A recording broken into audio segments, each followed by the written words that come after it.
This week in Grace's Girls Club, I'm joined by quite the accomplished woman herself.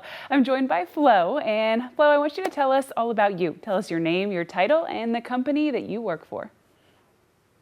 Sure. Hi, Grace. So my name is Flo Behn. I am the Senior Director for Research Affairs at the HudsonAlpha Institute for Biotechnology.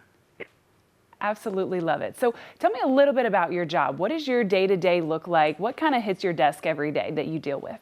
Mhm. Sure. So I lead a team that supports our faculty and scientists in obtaining funding for their work.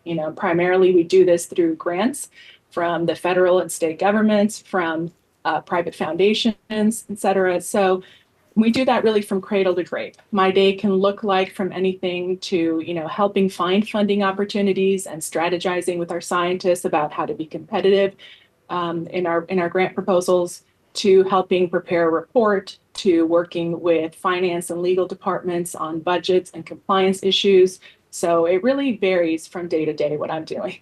Absolutely. It sounds like you have a lot on your plate. So walk me through the mission of Hudson Alpha, these missions that you search for and the grants that you search for. What are they in tribute to? Yeah, so Hudson Alpha is a nonprofit institute that uses the genetics, genomics, biotechnology to improve lives. And we do that through research, through education, educational outreach, and through economic development. So we're looking for opportunities, grants, cooperative agreements from the federal government, state, private foundations, those who are interested in supporting the work that we do. And then we put proposals out to them to try to get funded. It sounds like you have to have a lot of connections in multiple different spheres of influence. I know things are always very specific when you're working with the federal government, but then private sector can be the same way, just specific in a different kind of way. It sounds like you have to have a wide breadth of knowledge with that. Yeah, you really have to be, clear in your mission and what you want to do, and to communicate with possible partners, possible sponsors, just to try to find the right match to move your science forward. Absolutely. So, of the letters in STEM, Flo, STEM, science, technology, engineering, and math, which letter or sequence of letters would you say most applies to your job?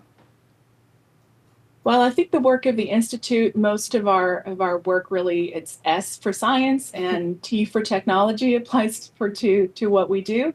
What I do is really now has become more A for administration, which can be, not as exciting, but I love being in a support role to our scientists.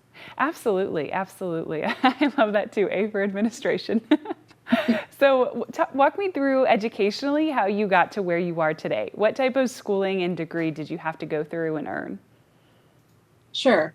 And not everybody who is in the research administration or research development field gets here the same way that I did. But I have a bachelor's degree in biology, and I have a PhD in genetics. So I was in school for about 9 years after high school. Wow. And as I was, going through that schooling and looking around at what people did in the field and figuring out my own natural skill set, what I like to do, what I'm good at, I ended up taking roads or paths that deviated from the traditional science career, and it led me to what I'm doing today.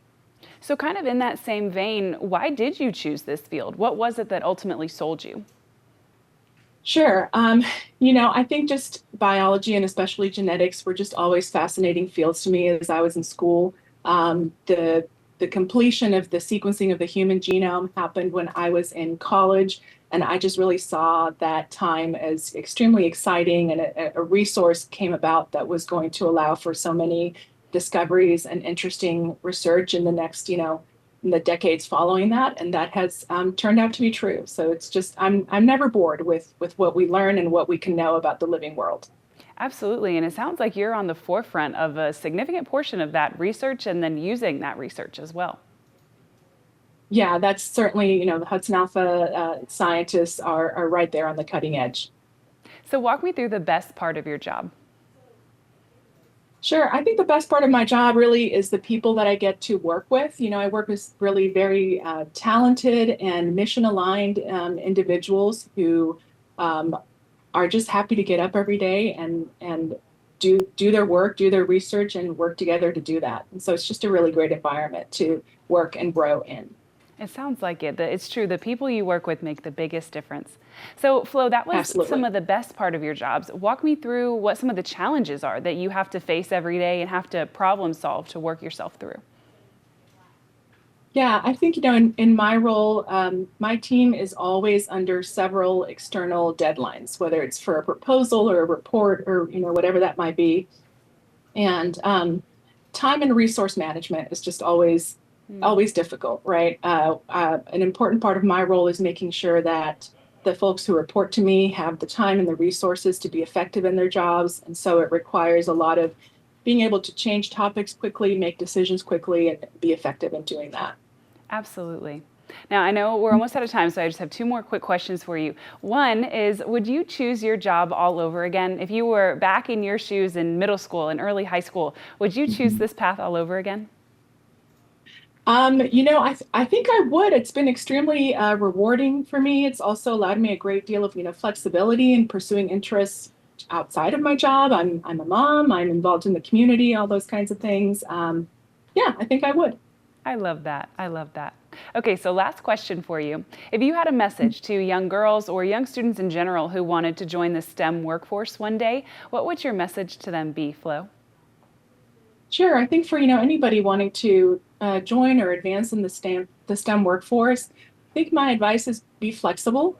Have a plan, set goals, but as you go through your schooling and as you start working, learn about yourself, learn about what you like to do, what you're good at, and don't be afraid to take opportunities that might sound interesting, exciting, even if it means deviating from what you originally set out to do.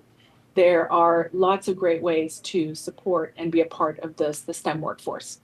Absolutely. I love that you said that, and you're kind of the walking testimony of it. But so many times we have an idea of exactly where we're going to end up, and then sometimes you end up a little bit off that path, but it's not bad. Sometimes the dream changes, the goal changes, and it's good to be flexible. And you're kind of living proof of what a success story that can be.